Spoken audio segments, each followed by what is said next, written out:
ideograph may go in an entirely different direction. See? This, which is the Tao in Chinese. I take it in all at once. I need a sentence to translate that word in English. But it's more of a picture than it is like ordinary words. And as you grasp all the elements of the picture simultaneously, you see the form altogether at once. That is nearer to the way nature exists. Nature, things in nature exist altogether at once.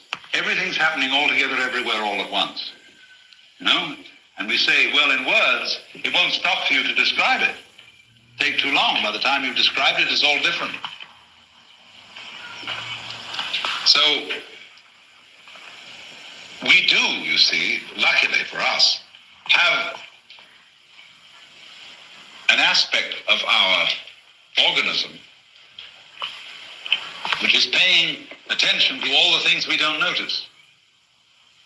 This is how you can walk without stumbling, how you can drive a car downtown and at the same time carry on a conversation with a friend, because it is your subconscious, as it were, or whatever you call it, that is taking care of the driving and is watching out for the red and green lights and for the other cars, while your consciousness is preoccupied with a conversation.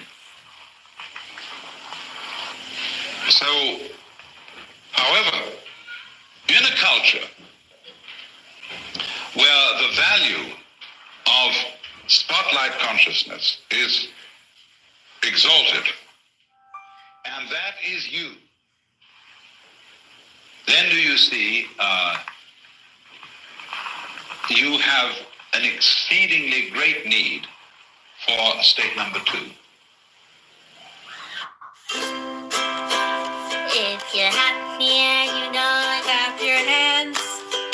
If you're happy and you know it, ride your bike. If you're happy and you know it, then your face will surely show it. If you're happy and you know it, smile big and bright.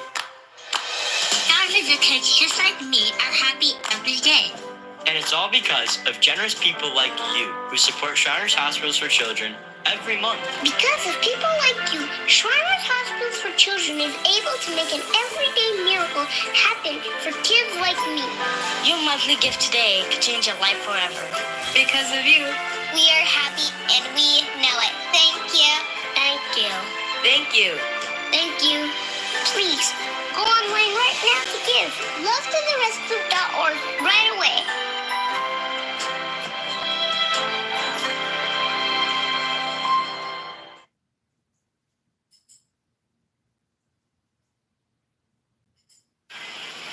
For Taupa. Because the spotlight is so bright, and you can have too much of it so fast. And also, if you identify yourself with that only, you identify yourself with the troubleshooting aspect of your organism, and you become relatively unaware of the amazingly harmonious and happy states of your organism that are going on all the time.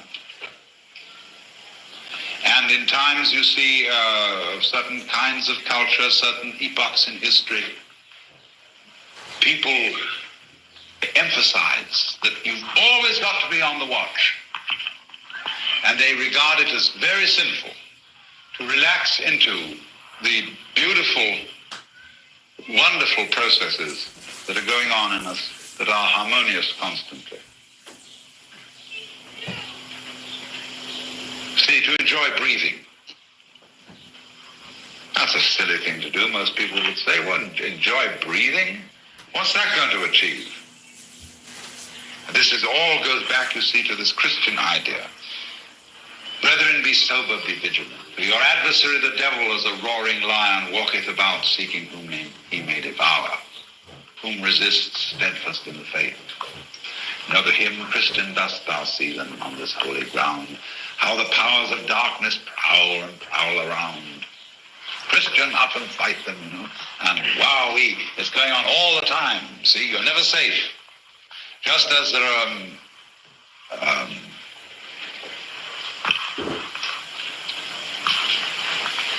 termites in the basement, gnawing away,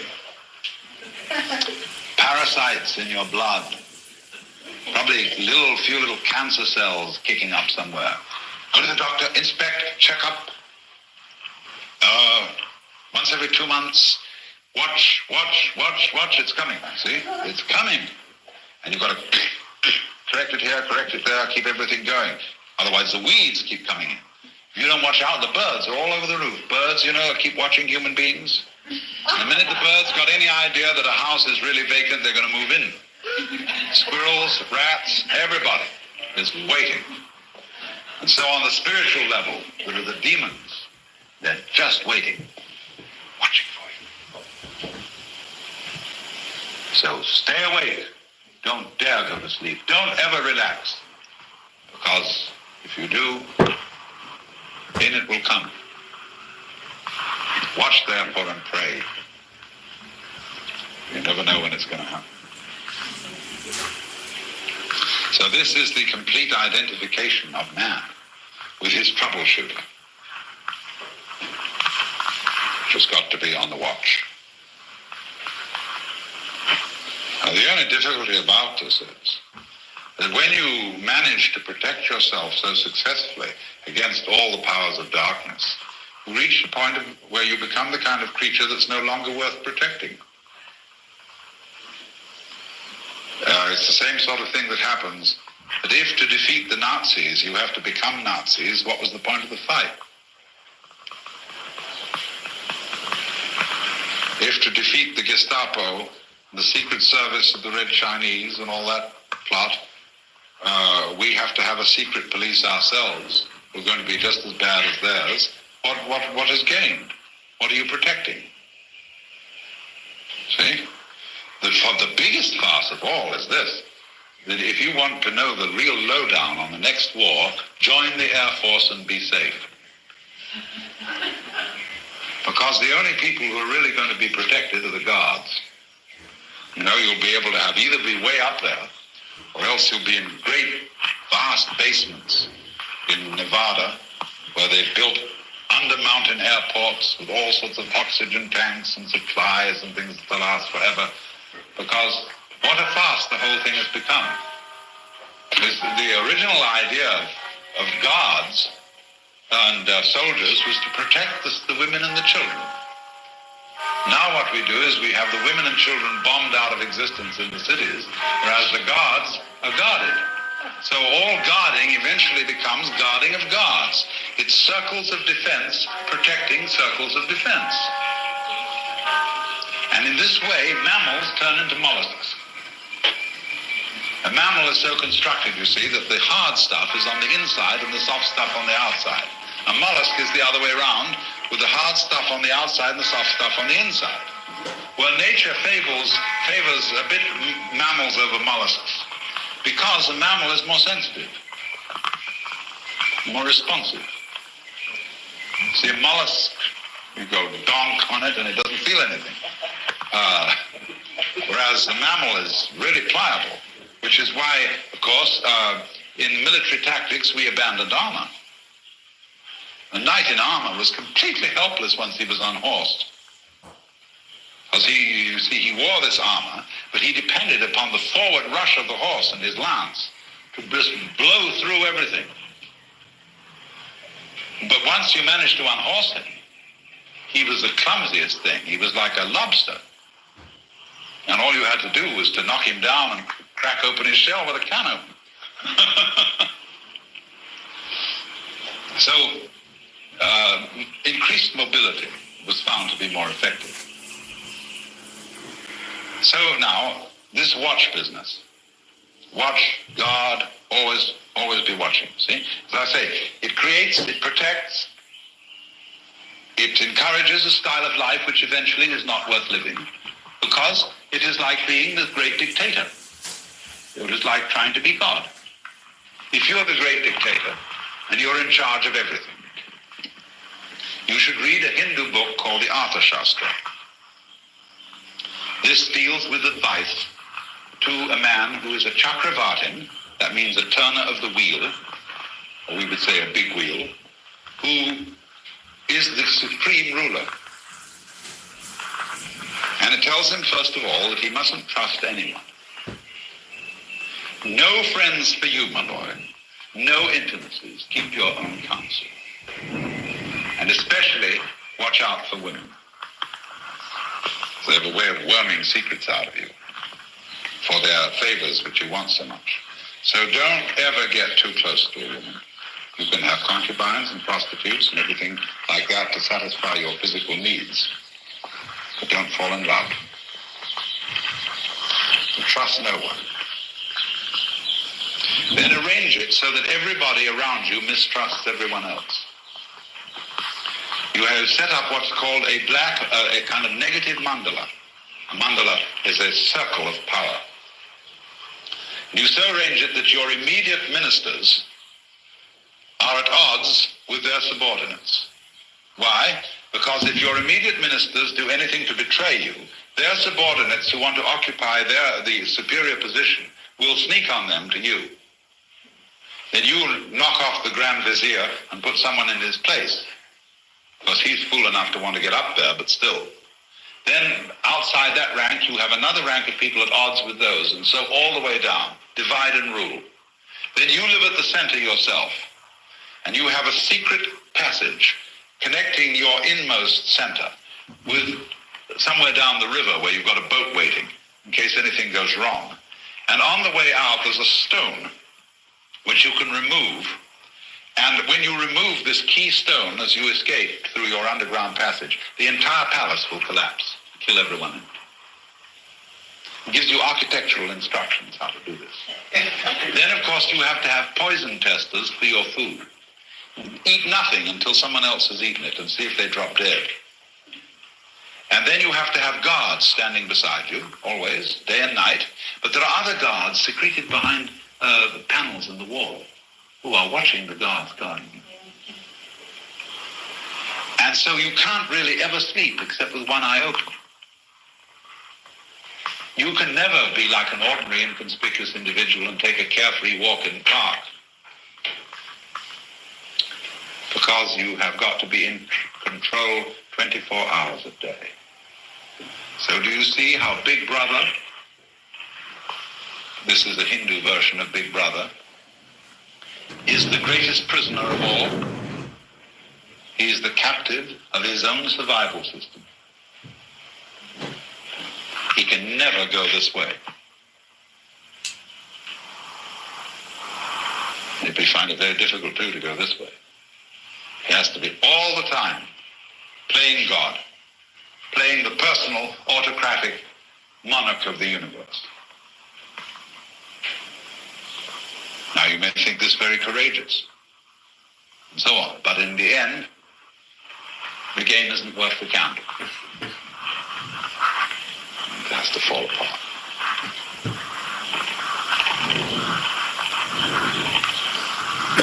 So always watch it.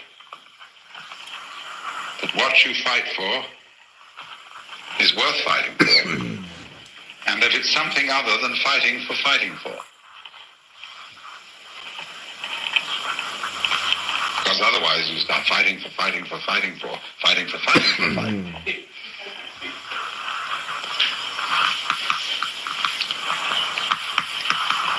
So these then, in sum, are the advantages and limits of waking consciousness.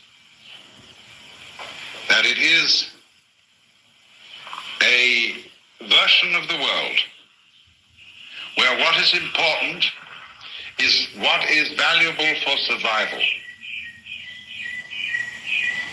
where we live for a future, where we live always watchful for trouble, because death is the thing most of all to be avoided. If you're a business owner, then animated explainer videos are the best way to capture attention, get more followers, and drive more. But this is a form of life which is always in danger of becoming not worth living, and which totally ignores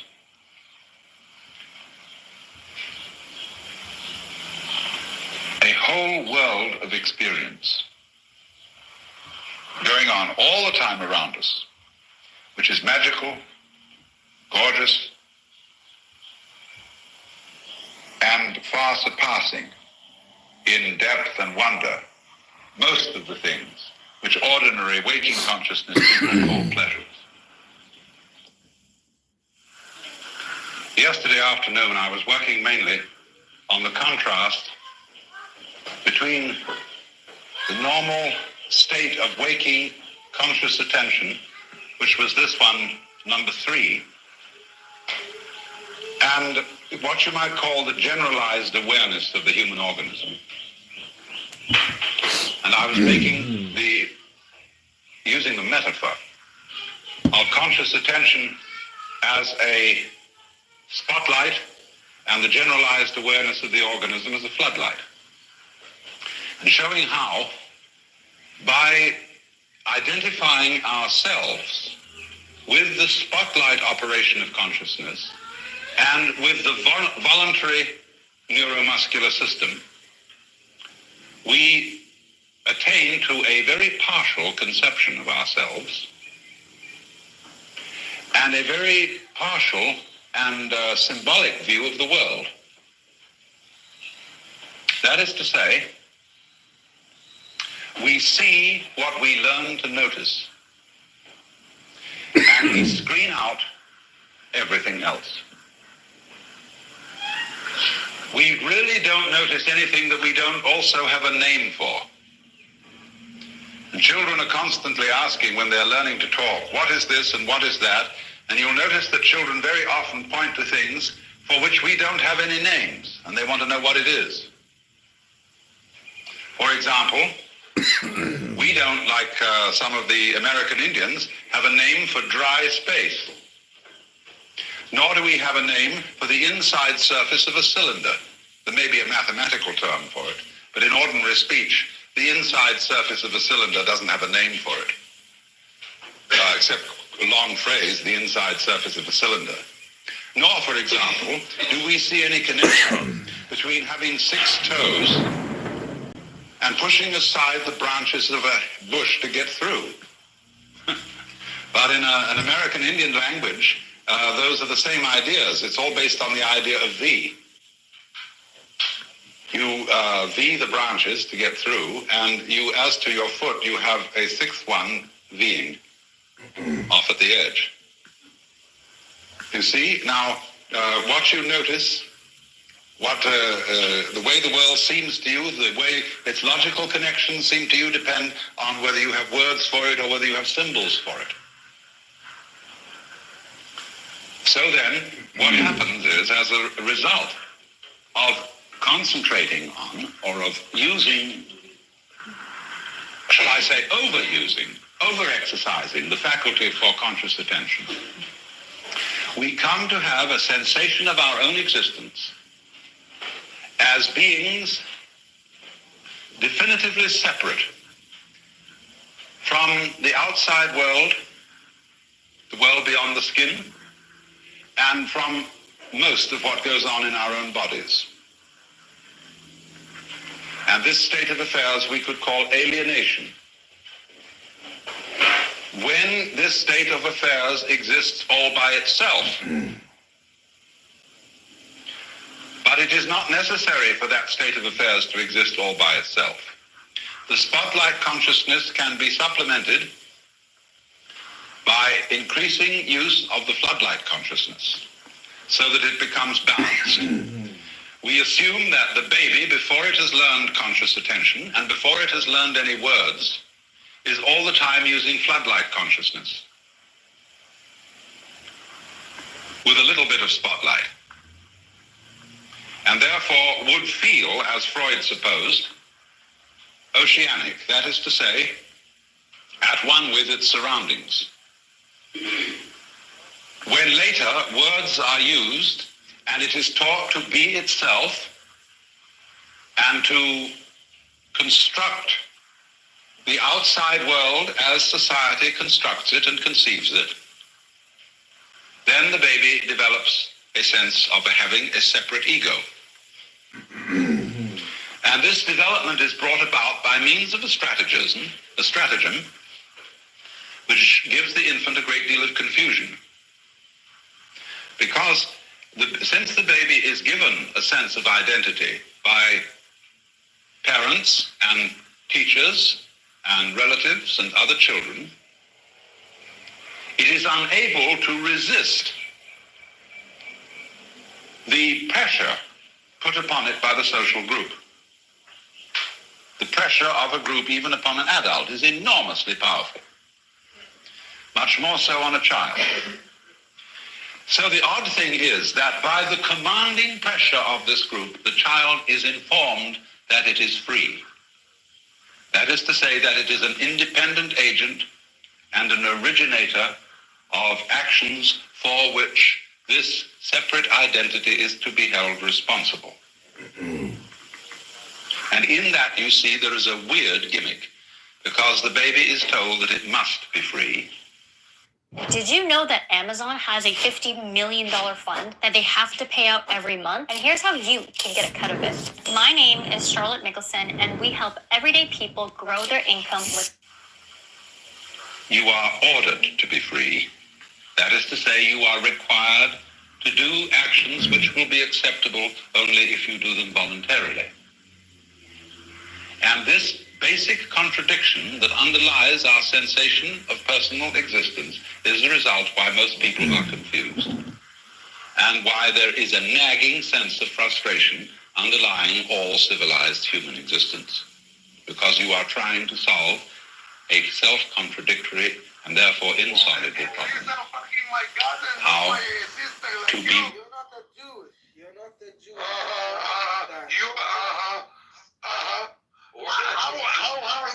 How much it's hurting you? How much it's hurting you that your grandparents are Jews? They denied you. Of course it's hurting you. Of course it's hurting you. Because you're not acceptable by the Jews. Because your mama got raped by a Muslim. Your mama got raped by a Muslim. It's not ethnic religion. Your mama got raped by a Muslim. She was sharmut on the side of the road. Excuse me, Shuki, excuse me, can you put me in the queue, good Shabbos? Go for it. This is Wagman, that piece of shit. Yeah, I just want to say, Baruch atah Adonai Eloheinu melech haolam, Asher Kiddishanu b'mitzvotah v'tzivanu lahadlik ner shel Shabbat b'nei pri hagaf. Amen. Amen. Amen. You can speak Hebrew, you don't know. Boachem l'shalom, malachei השלום, מלאכי עליון,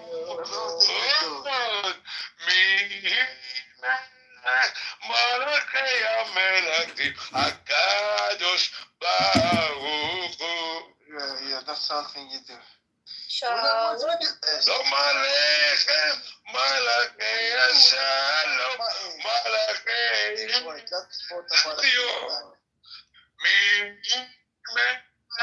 מלאכי המלכים, הקדוש ברוך הוא. ברכוני לשלום, מלאכי השלום, מלאכי עליון. מלאכי המלכים, הקדוש ברוך הוא. You don't think you're gonna die? You don't think you're gonna die? Everybody's gonna die at some point. No, everybody's gonna die. He's faking. Esmaya Gawadi Ben Gawad. My mom, she's already 88. She's still alive. She's still doing the middle finger on your ass. Your mother finger, Shamut. Your mother is dead again, right? No, she's alive. Get cursed? No, she's alive. She's alive. We are a family that live long life. So let me get Bro, why the mother married your dad when she was 13. That's why she's No. now. Nope. Nope. Pastor Gypsy. You're not a Jewish. You're a Gypsy. You idiot. She gave birth to me when she was 29. You moron? I am 60 years old. What? You're 60. I was in your age. You're never going to get to my age. Yes. Not 50. You're in 80s. You're in 80s or 70s. You see? Jewish people looking good. Not like Muslim, because we don't fucking good. That's why we're looking good. You guys fucking good. That's why you're looking like shit. Yeah, and you Unser drink what the Rebenu, fuck chicken blood. that's why. Rebenu, Whatever we drink something Oy good. Rebenu, No one drinks Temple Mist with like Unser Rebenu, Oy Rebenu,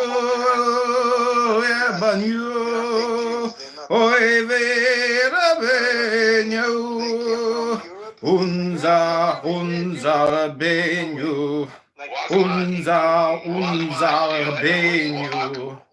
Unser Rebenu, unser Rebenu, Rebenu,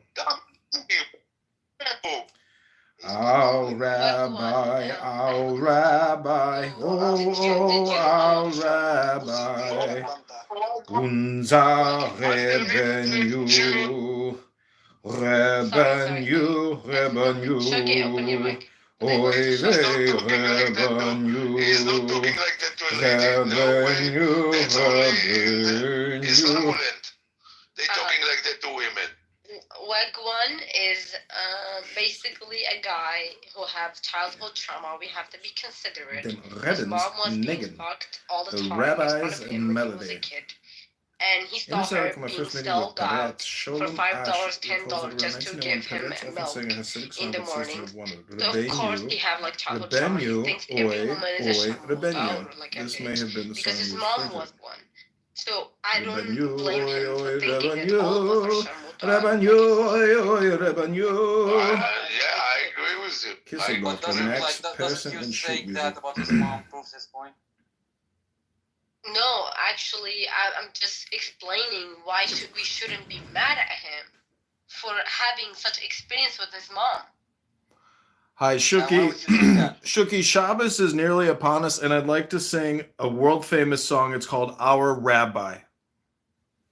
Okay, go for it. Okay, this song consists of two words written or arranged by Joseph Rumshinsky, 1881 to 1956, for Gershom Bader's operetta Dem Rebens Niggin, the Rabbi's Melody, in 1919. In his article, My First Meeting with Peretz, Sholem Ash recalls that around 1901, Peretz often sang a Hasidic song consisting of one word, Rebbeinu, oi oi Rebbeinu. This may have been the song he was referring to. It was published as an anonymous folk song in 1911 by Kisselgruff by Max Persson in Sheet Music in 1919 and in subsequent folk song collections. We are indebted to the musicologist Meyer Noy of Tel Aviv for these sources. So without further ado, I give you Unser Rebbeinu. Unser Rebbeinu, Rebbeinu, Rebbeinu. Oy vey Rebbeinu, Rebbeinu, Rebbeinu, unser Rebbeinu, Rebbeinu, Rebbeinu. Oy vey Rebbeinu, unser Rebbeinu, unser Rebbeinu, unser Rebbeinu, unser Rebbeinu, our rabbi, oh, our rabbi. Rebbeinu Shalom, good Shabbos! Shabbos.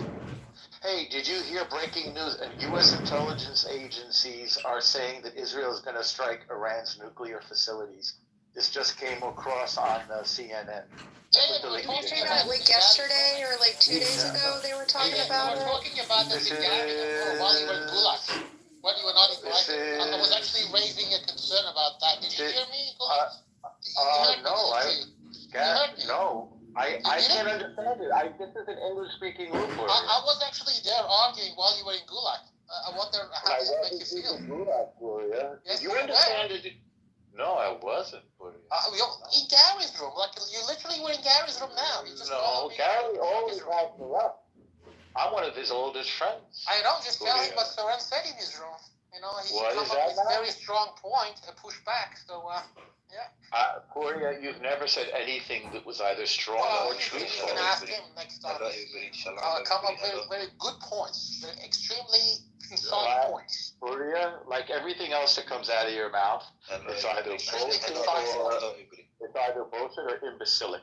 Shalom, shalom, Okay. shalom, shalom, shalom. Shabbat shalom. Why don't you keep the Shabbat Abdom, by the way? Unbelievable. I am keeping the Shabbat. I'm about to You're go a now. fucking gap. Stop the man. You can do both. We can do both. Unser Sure, we can. What are you, a rabbi now? Does it mean that you can do Harry, why did you go down, Harry? You want to be a Jew now, Gloria? But Abby, bring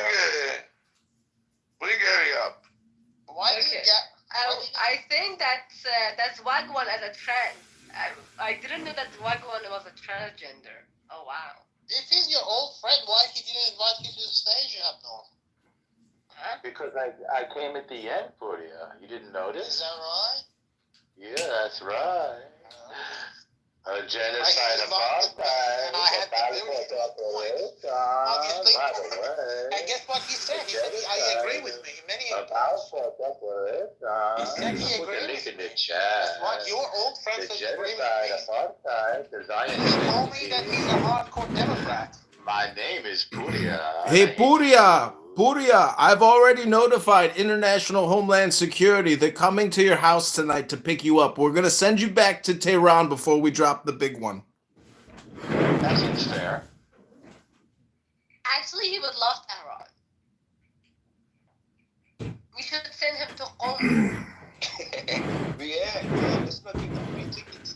Soren, I challenge you to tell us anything about yourself personally. Do you have a girlfriend, a wife, kids? What kind of hobbies do you have? I challenge you to say anything other than the fucking parrot box that you are. He is a boyfriend. He's a faggot. That's okay. Soren, what's your let me demonstrate to everybody. Soren, what is your favorite color? My That's favorite a color. question of question. Yes, what is your favorite color, Soren? Well, to be honest with you, it used to be blue, but not anymore. Not anymore. I hate the color of blue now. So you don't have a favorite color anymore? The Democrats fuck you up? The Democrats fuck you up? You want to be red now? You want Trump? Yes. Tomorrow it's going to be so fun, so much fun to see how you guys did, dying like cockroaches. But tomorrow? So much fucking... One by one, How come Israel kills more Iranians outside of Iran than actually inside of Iran? Like, how do fucking Iranians live outside of Iran?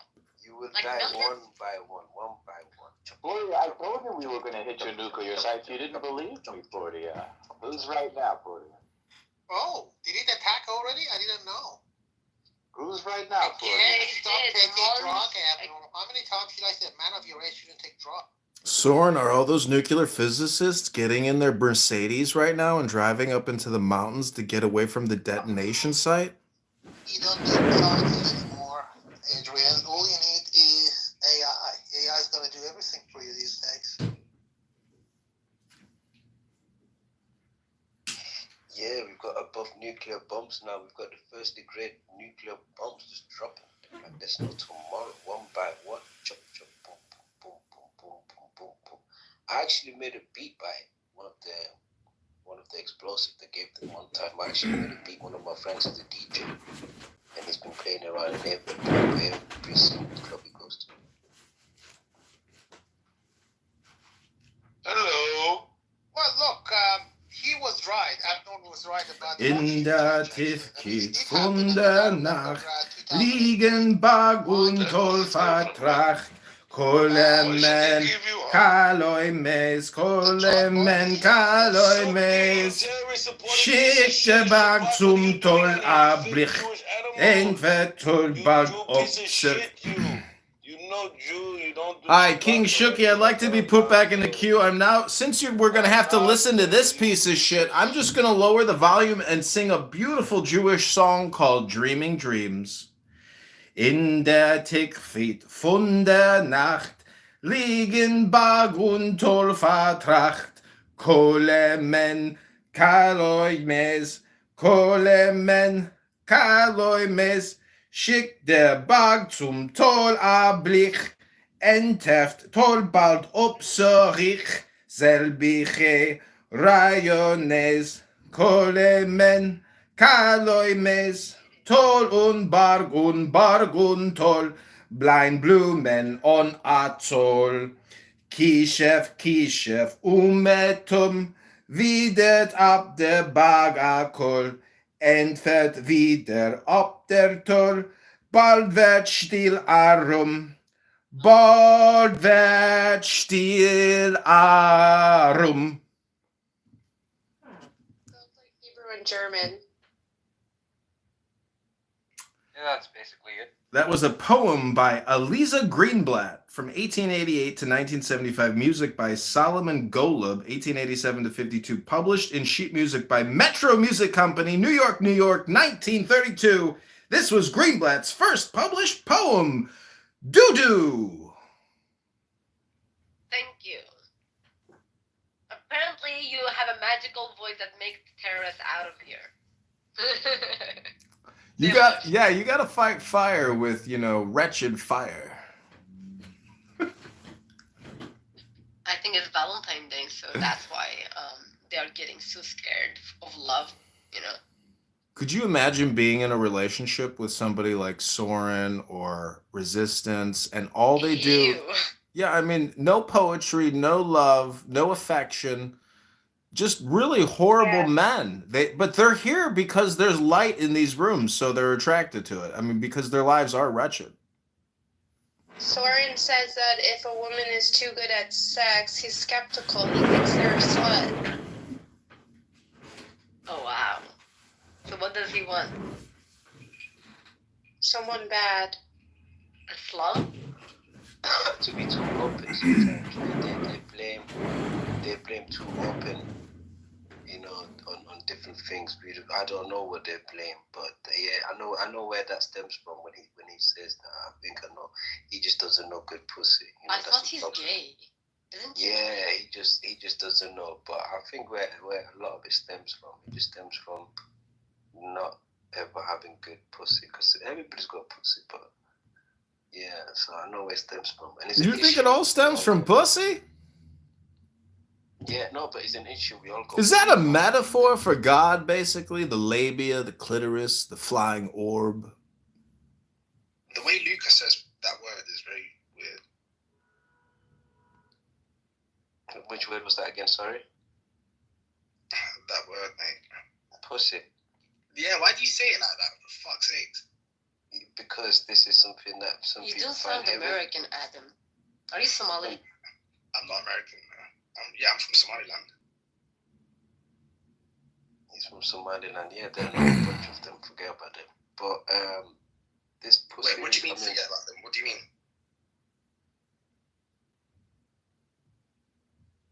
Long live the Jew side of the Somali, but not all. But anyways, Somalilanders don't hate Jews or Israel. Okay, all right. So you're on the. Oh yeah, no, he's on the good side. But Israel was actually the first country to recognize us. Yeah. No, definitely. I'm with this. I'm with this. And anyways, no, I'm Kenyan and Israeli. But I know. I've never heard of a Kenyan Jew. I know some. Sorry, say that again. I've heard of Ethiopian Jews. I've never heard of a Kenyan Jew. No, I gotta say, this fascinating conversation has me fascinated. Anyways, my dad reverted to Judaism, and then my mom became what he was. But yeah, I'm Kenyan, but and then we just became Jews. But my dad was Kenyan and my mom was Jew, but she didn't believe in Judaism. But she's a Jew, but she didn't believe in it. And my dad was Kenyan, and then he started believing it. So, but that's how I know about in Somalia, they don't believe in it. By the way, Somalis, they really don't believe in it. But there's another part. That's how I know about the other part that start accepting it, and that's why I know there's a few of them. Yeah, so he's not lying. So please don't tell me you're one of the few. Are you one of the few? The few what? The ones that believe in Judaism will prosper and take over? No, I mean, we're Muslim, but we just have diplomatic ties with Israel. Yeah, whatever it is. No. We're not religious here. We're just Jews. We're not religious, we're just Jews. But, go on. Yeah, go on. So are you one of the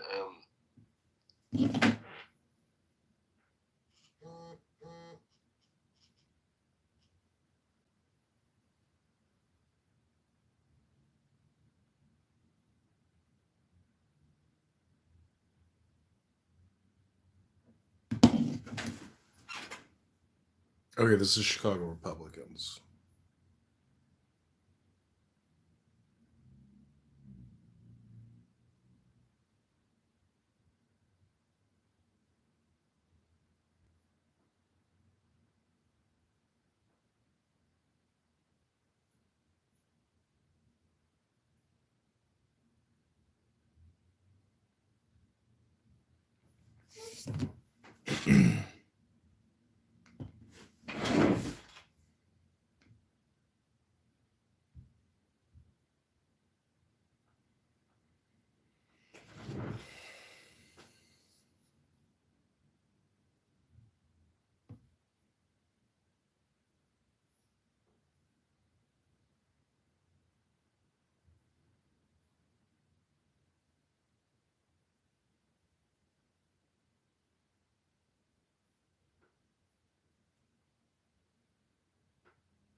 My bad.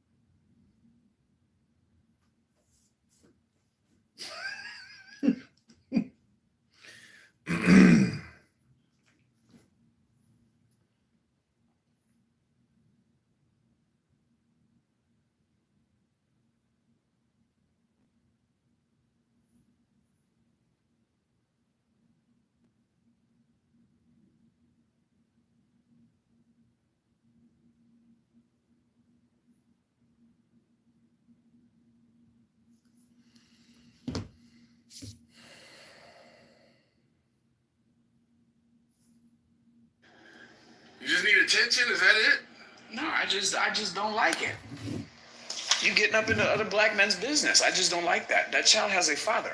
Anyway, go ahead, Ray. Okay, but why are you trying to undermine that child's relationship with his father? Shouldn't he be playing catch and learning how to box from his daddy? Yeah, you're a real piece of shit, bro. That's okay. How am I a piece of shit? She is. You don't find that to be overstepping somebody else's parental boundaries? What are we talking about? Shit, damn, concrete love. Concrete want to be confusing his ex-girlfriend's child by taking the child to play sports when he dumped the mother and confused the child. Okay, and became another example of a man walking out of the child's life as opposed to allowing the child to spend time with his own damn father. What if the dad don't want to spend time with him? Then it must be like productive to have at least one male role model in his life. Sure. Sure, he should have dumped the mother. How you doing, Dr. Adams? You don't have to be with the mom to be a positive male role model in a child's life. At least I don't feel that way. Anyway, what's going on? How you doing? Hey. Why do you sound like that? Well, right now I'm driving and this fucking asshole is on my ass. And I'm like the biggest bitch because I'll like brake tap and then he shines his brights at me. It's like a little... Pretty good. It's been a long time since I studied the crime, but I still remember what the basics of Best guy. the crime. You're the best. Go ahead, Yeah, Matthew. man. It's good to open her up again. Matthew, Please, not Matthew. Eleanor. Matthew, are you there? No, Matthew said check WhatsApp. Oh, go ahead.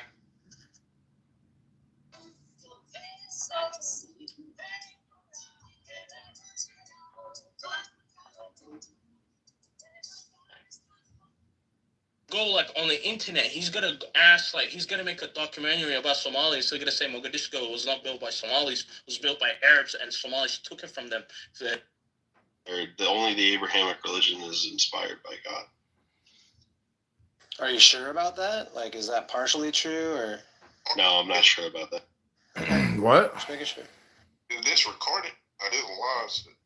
I'm live So, streaming. hey, Otto, I think it's cool that you talk to Jesus and he tells you nothing very compelling. I think that's interesting. Illism. No, it's Yeah, called you said Defend Belief with Yeah. Honey Badger. I'll say it again.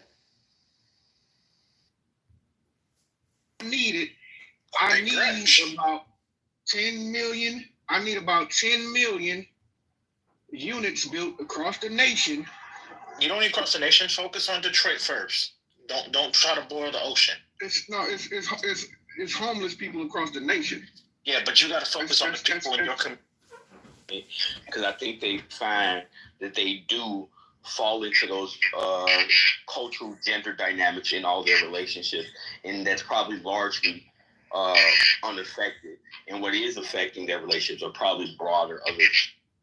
Damn, so I be gaming niggas up. How you be putting niggas Oh yeah, like let's try this. Let's do this. What you gonna teach me, gang? I'm trying to see what you.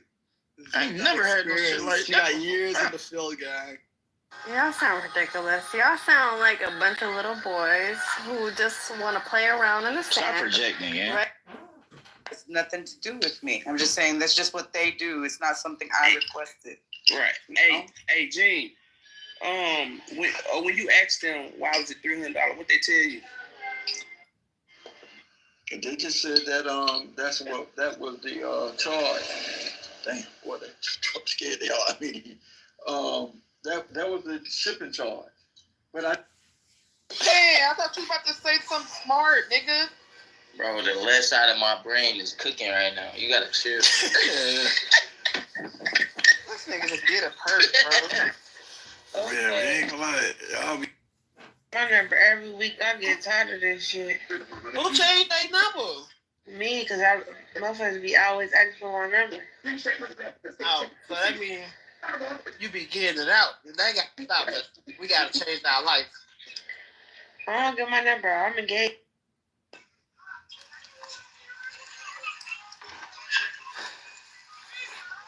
I don't like talking about people when they're not here, but it's just like, ugh.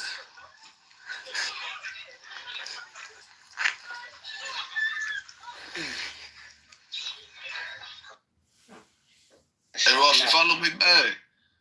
I got you. Hey, Rossi, where you say you were from? If your mommy asking. Roxy. How you want me to say that, man? It's Rock Your World. I don't know why people call me Rocky. It's your I can't be calling no girl. That's your nickname, yo. Yeah. I'm from Hollywood. Where you from? Oh, I know where you're from. The South. People in it's just okay. That's a big ticket. What the fuck? This shit, you can't make this shit up. That's crazy. This nigga dumb as hell. That shit raw as hell. This shit, I ain't gonna lie for this shit too, bro. Why you put Yale though? They like -4. I have to break it down to look in the chat. You see, she said she's sorry. Her dean gave her some flowers and shit, and her ass is crying about how it wasn't enough. And I ain't gonna lie, boss. I ain't gonna lie, Rado.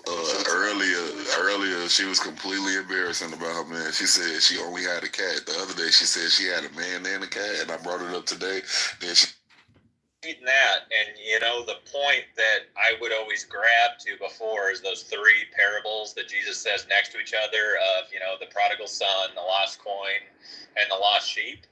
But what illuminated to me today, and it wasn't anything that he said, it was just like I was thinking through the scripture when I was reading this, is that the son, you know, the prodigal son, he was the son. You know, he was already a son. One thing I'm never going to do is show y'all my face. If y'all don't already know who I am, that's on y'all. That's how I feel. Like, if you want to hear season 1, 2, 3, I don't know what season we're in now. Thank you, Mon. If you haven't seen I done lost your fucking season we in at this point. The seasons work weird on this app. We could be in Mon, I'm not going to lie. Mon is fine as hell, but not too much on Mon. Don't tell nobody that, because they're going to start stalking her again.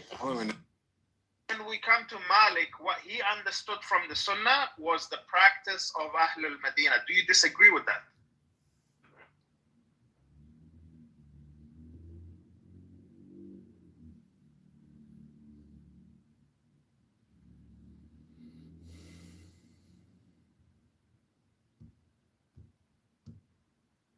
Responsible. You see, the word responsible carries its own contradiction. It carries freedom. You are able freely to decide upon your own actions, but you must be responsible. You must do what you're told. So that paradox creates then the sense of the separate ego, which is, if anything, is a hallucination. That's what I was saying. Because it doesn't correspond to any kind of scientific facts whatsoever.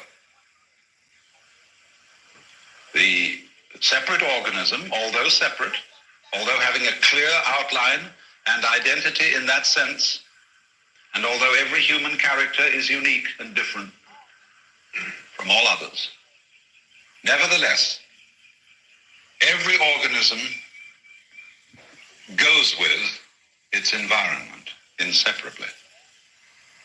And the behavior of organism-environment is a single field of behavior.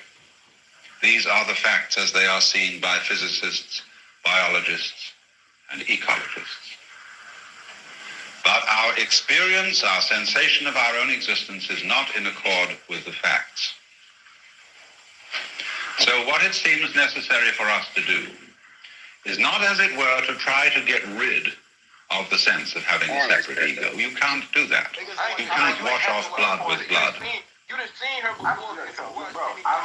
And if you try to get rid of it, you actually intensify the hallucination that it exists as a real thing.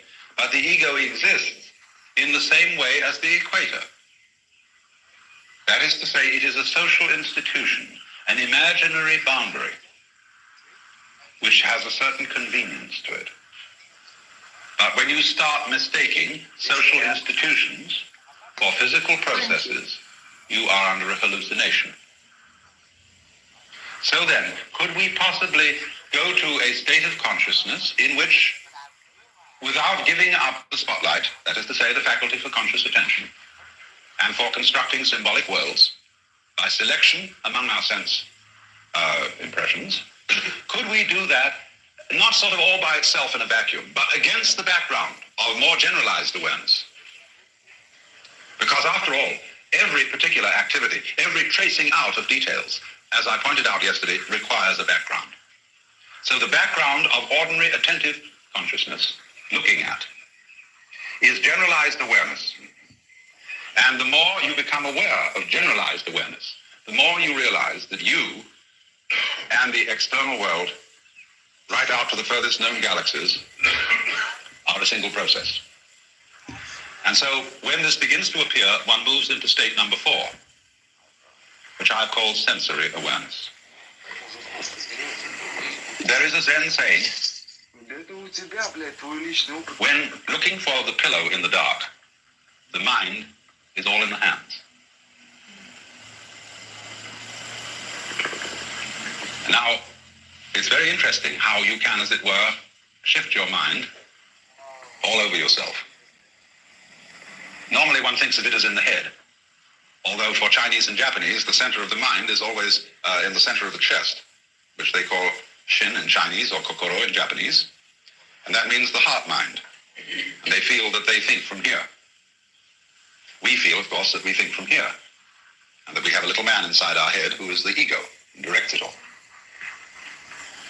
But you can, as in the saying, you're looking for the pillow in the dark, or you're looking for the soap in the bathtub when all the water's cloudy, the mind is all in the hands.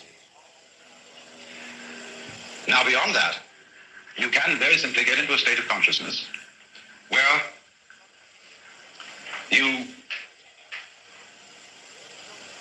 your mind seems to be all over you.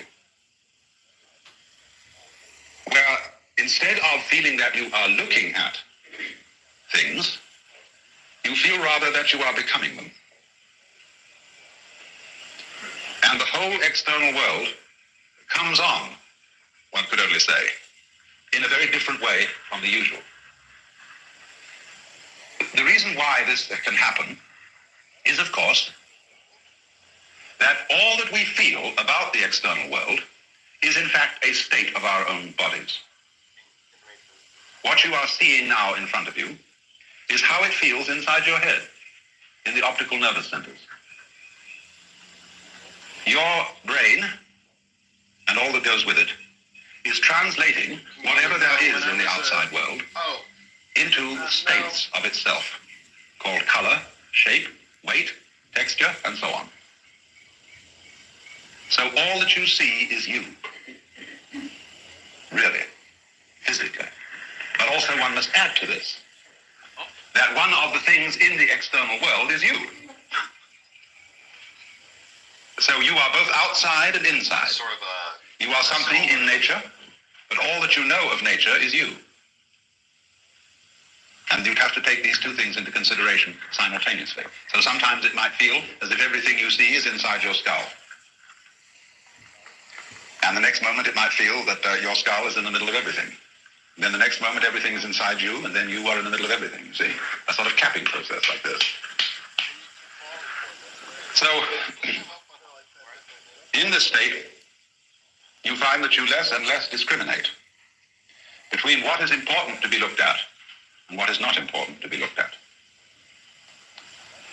In order to enter this state, the first thing that is necessary is to slow down, to suspend judgment on what you ought or ought not to be doing. And here I would say then that I'm describing the initial stage of a process of meditation. And in talking in general about meditation, it is absolutely essential to understand that one cannot meditate correctly if you do it as a preparatory exercise for something else. Meditation is not self-improvement. Do not enter into it under any such delusions. There is no one to be improved. Meditation is a form of enjoyment. It's a way of digging the universe, if I may put it so slangily. Meditation is not meditating on anything. This always bothers Orientals. When somebody says, well, while we do this or that, we meditate. Well, a Westerner always says, what do you meditate on? An Oriental can't understand that. We don't meditate on anything. Meditation isn't about anything. It isn't like thinking about. It's simply a clarification of consciousness. And can be about anything or nothing. What's the first thing you do when you wake up in the morning? If you're checking your phone, stop that. Instead, try this technique from the... And so to enter the state of mind, which is called jhana, which when translated into Japanese becomes Zen. Jhana is a yoga word. The first thing that's necessary is then to slow down and to abandon notions of what it is important to do and what it's not important to do. And instead of closing your eyes, keep them open, keep your ears open. N-word! Relax, N-word. Just relax, little N-word. But don't program them. That is to say, don't tell them what they're supposed to look at. Let them simply fall upon, or let everything that is there to be heard or seen arrive. Why don't you change your PTR, N-word? You look disgusting. You make me want to vomit. Let your ears hear whatever they want to hear. Let your nose smell whatever it wants to smell.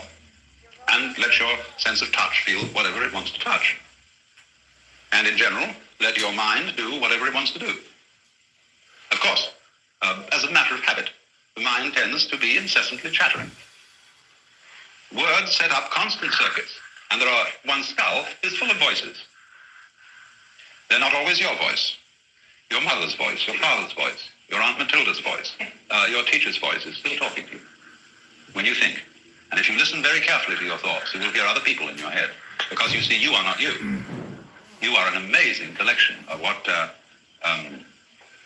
George Herbert Mead called the interiorized others. And all this chorus of voices is constantly directing your life and propagandizing you. You have now to tell them to shut up. And try to let thinking, that is to say, interior talking, stop. Now, you can't force it to shut up. And that is why one of the classical aids to meditation is concentration. To find something to focus the attention on so that the chattering will cease. And it should be something interesting. Something that is not interesting in the sense that you can think a lot of ideas about it, but something which is enormously fascinating for its purely sensuous aspects. The female form is not too appropriate for this purpose, nor the male form for women, if they find that very fascinating, because it has so much social junk attached to it, so many associations. So one inclines to choose something like jewelry, or a crystal, or a flower, or a purely abstract play of light patterns, or something like that, as what is called a support for contemplation. Something which you don't need to think about, but which you can look at enwrapped. And as you acquire this way of becoming wordlessly interested and fascinated with any focal point of consciousness, you will begin to see, as your eyes move, that the whole world is like that. That, for example, you become aware of the myriads of colors playing around on the floor. This isn't a question of trying to see how many things you can notice. You know, a game that children play is that a tray of assorted objects is displayed before them for 1 minute and then covered, and you write down how many things you saw on the tray. It's not like that at all, because on any given tray there are infinitely many things, and you could never count them all up. It isn't the point of how many things can you see. The point is like having a clear window to look through instead of a dirty one. So that the whole of the sensorium, that is to say everything seen, heard, tasted, touched, and smelled, becomes much clearer. And none of it, as you learn not to think about it, it becomes much richer than it is when you think about it. And so everything starts to be more real, more alive, more glowing, and you suspend also judgments about things, what is good or what is bad. And in doing this, you introduce yourself to a fascinating world. That is why some Indian yogis practice what is called mauna, which is silence. The fact is, we've come here right now. Millions of us light workers have incarnated on this planet right now at the same time together at exactly this specific moment to witness and support the universal awakening of humanity already underway, to finally get it right this time, to win. And even while this is true, so many of us are trapped in struggle and suffering ourselves. We're being held back, or in many cases, we're holding ourselves back from shining our lights and sharing our gifts in a much bigger way. A big part of my soul's purpose and calling here is to help beautiful souls just like you clear this one most awful imprint.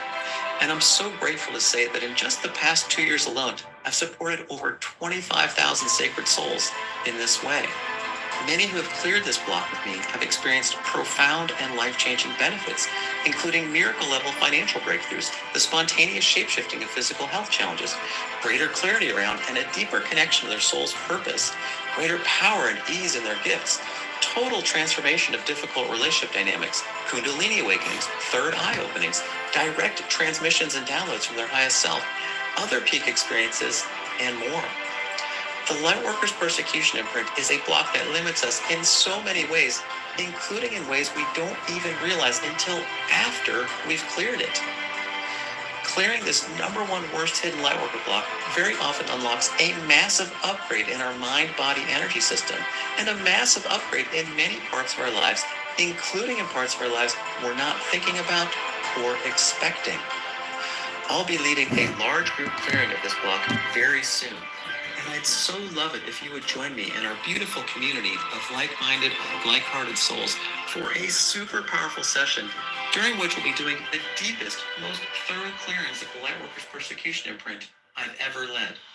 You can attend online via phone or computer, and you can register right now for a price of your choosing. I don't want anyone to be excluded from attending this special live event. Money is no obstacle here. During this special live event, you will very likely experience some of the most profound clearings and transformations you've ever experienced. And you will leave with a newfound sense of expansion, wholeness, and peace, perhaps unlike any you felt before. With over 5,000 beautiful souls from over 100 countries planning to attend, this could be one of the biggest, most important events of the year for healers, empaths, starseeds, sensitive souls, and lightworkers of all kinds from around the world. The shared benefit, worldwide ripple effects, and shift in the collective consciousness are going to be tremendous. It's going to be a life-changing, world-changing, limit-shattering, and timeline-shifting event for you, for all of us, and for humanity. If you want to join, co-create, play, and heal with us, please click the link right now to register, and I'll so much look forward to seeing you there. Many blessings. Okay, so that ad is delivered by Google. It's called the Lightworker Accelerator. EdwardMannix.com. That's a very good scam. Sure enough, you click and you can't actually register. So his site is down. Choose your contribution, $1 or $97. Close to $100,000 debt for over a decade. Gone. Read the FTC disclaimer. It's called Edward Mannix. My philosophy.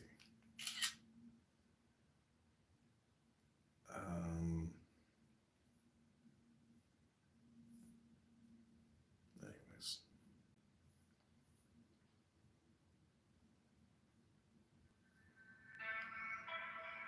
Greetings, fellow seekers of truth and wisdom. I'm inviting you to embark on a journey into the heart of Taoist philosophy. As an uncarved block holds the potential for all things, so too does the Tao Te Ching, a timeless text that reveals the mysteries of existence in the simplest yet profoundest ways. Today, I invite you to join me in exploring the essence of this ancient wisdom, and together, we shall learn the art of living in harmony with nature and ourselves. In the following reading, we will traverse the poetic words of Lao Tzu's Tao Te Ching, delving into its teachings on self-reflection, balance, and unity with the universe. Contemplate these ancient concepts and allow yourself to be fully present as we journey through this sacred text and open our minds to its transformative knowledge. The Tao that can be told is not the eternal Tao. The name that can be named is not the eternal name. The unnameable is the eternally real. Naming is the origin of all particular things. Free from desire, you realize the mystery. Caught in desire, you see only the manifestations, yet mystery and manifestations arise from the same source. This source is called darkness. Darkness within darkness, the gateway to all understanding. When people see some things as beautiful, other things become ugly. When people see some things as good, other things become bad. Being and non-being create each other. Difficult and easy support each other. Long and short define each other. High and low depend on each other. Before and after follow each other. Therefore, the master acts without doing anything and teaches without saying anything. Things arise and she lets them come. Things disappear and she lets them go. She has but doesn't possess, acts but doesn't expect. When her work is done, she forgets it. That is why it lasts forever. If you overesteem great men, people become powerless. If you overvalue possessions, people begin to steal. The master leads by emptying people's minds and filling their cores, by weakening their ambition and toughening their resolve. He helps people lose everything they know, everything they desire, and creates confusion in those who think that they know. Practice not doing, and everything will fall into place. The Tao is like a well, used but never used up. It is like the eternal void, filled with infinite possibility. It is hidden but always present. I don't know who gave birth to it. It is older than God. The Tao doesn't take sides. It gives birth to both good and evil. The Master doesn't take sides. She welcomes both saints and sinners. The Tao is like a bellows. It is empty, yet infinitely capable. The more you use it, the more it produces. The more you talk of it, the less you understand. Hold on to the center. The Tao is called the Great Mother. Empty, yet inexhaustible. It gives birth to infinite worlds. It is always present within you. You can use it anywhere you want. The Tao is infinite, eternal. Why is it eternal? It was never born.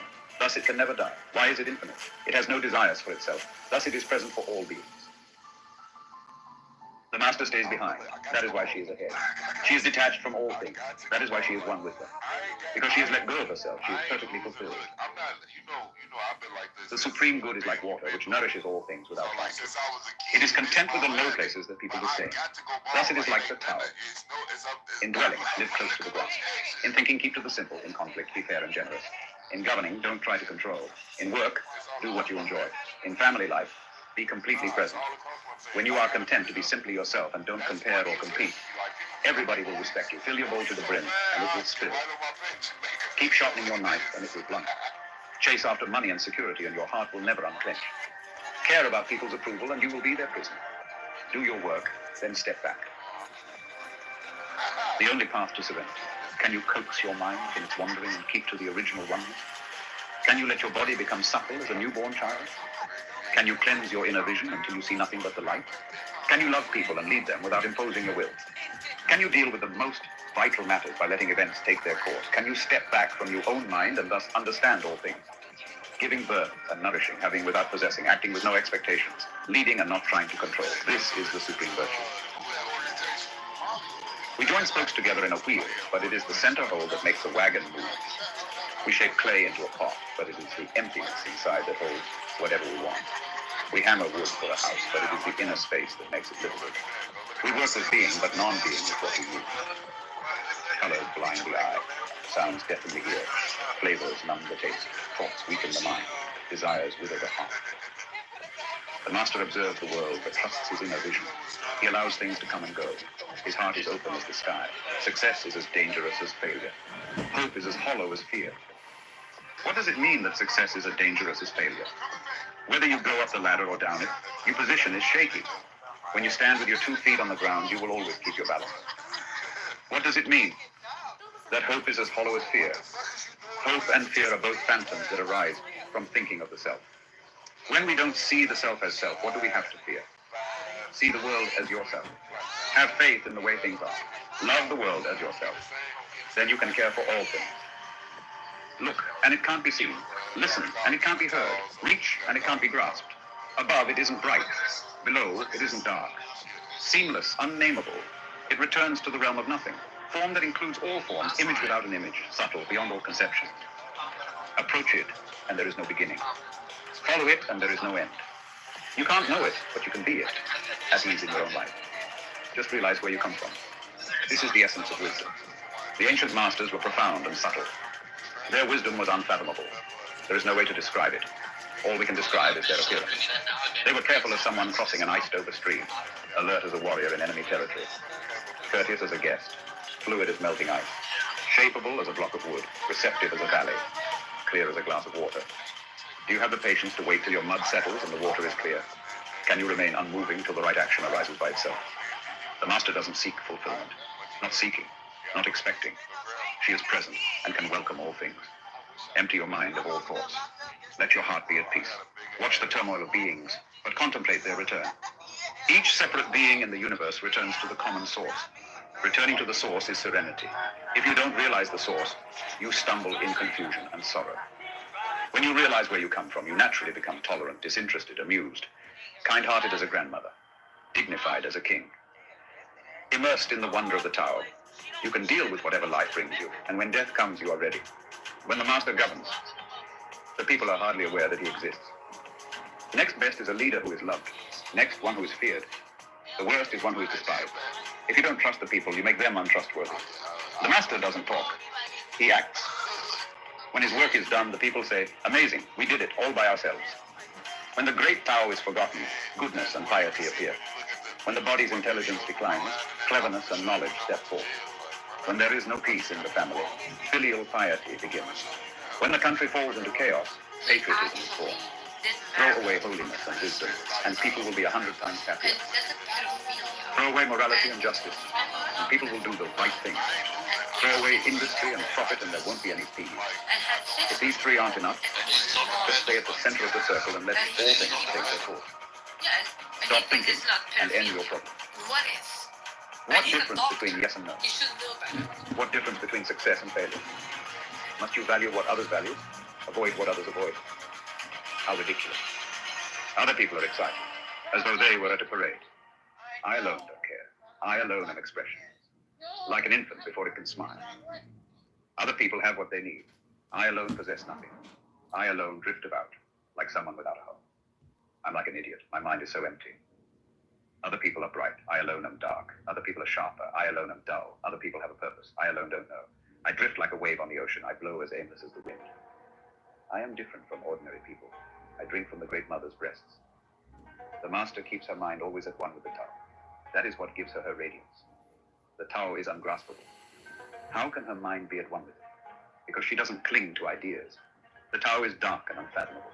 How can it make her radiant? Because she lets it. Since before time and space were, the Tao is. It is beyond is and is not. How do I know this is true? I look inside myself and see. The master, by residing in the Tao, sets an example for all beings. Because he doesn't display himself, people can see his light. Because he has nothing to prove, people can trust his words. Because he doesn't know who he is, people recognize themselves in him. Because he has no goal in mind, everything he does succeeds.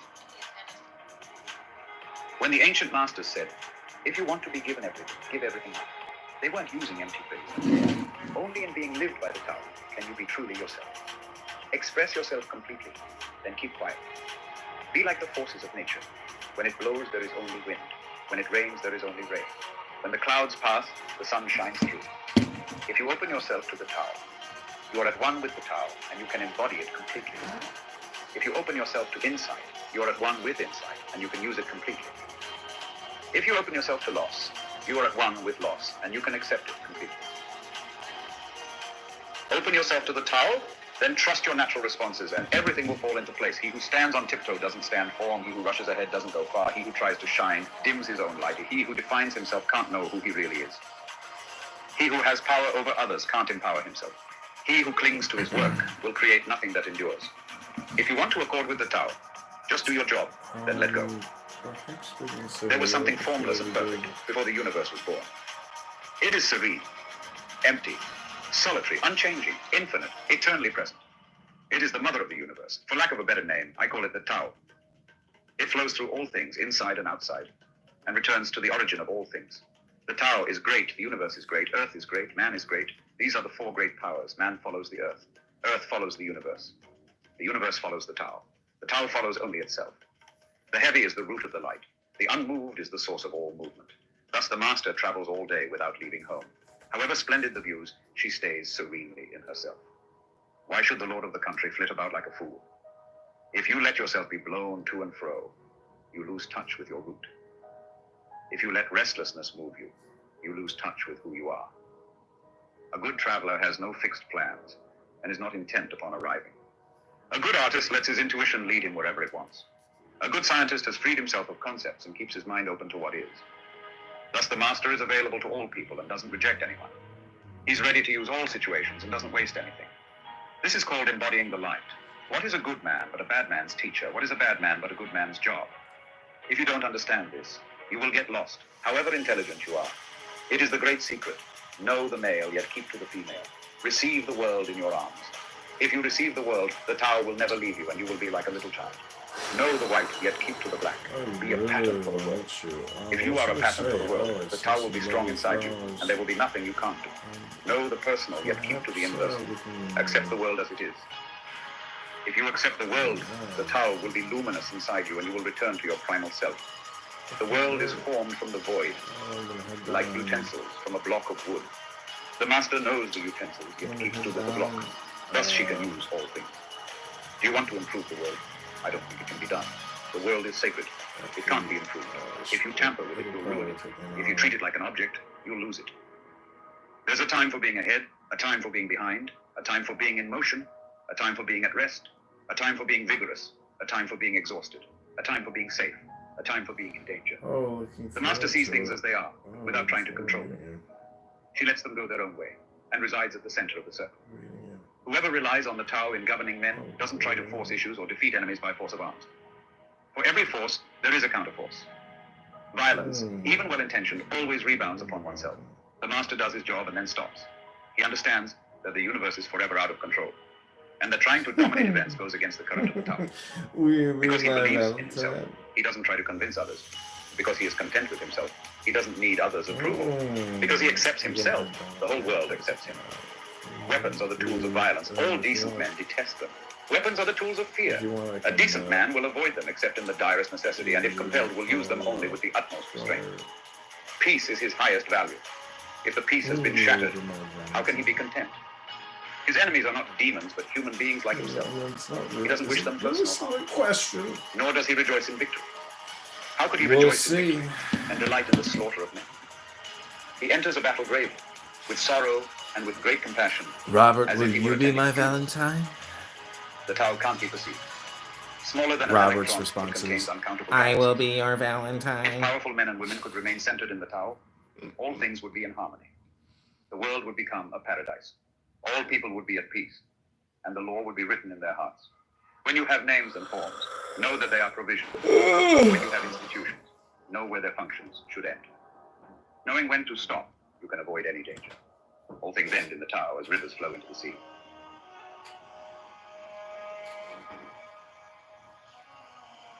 Knowing others is intelligence.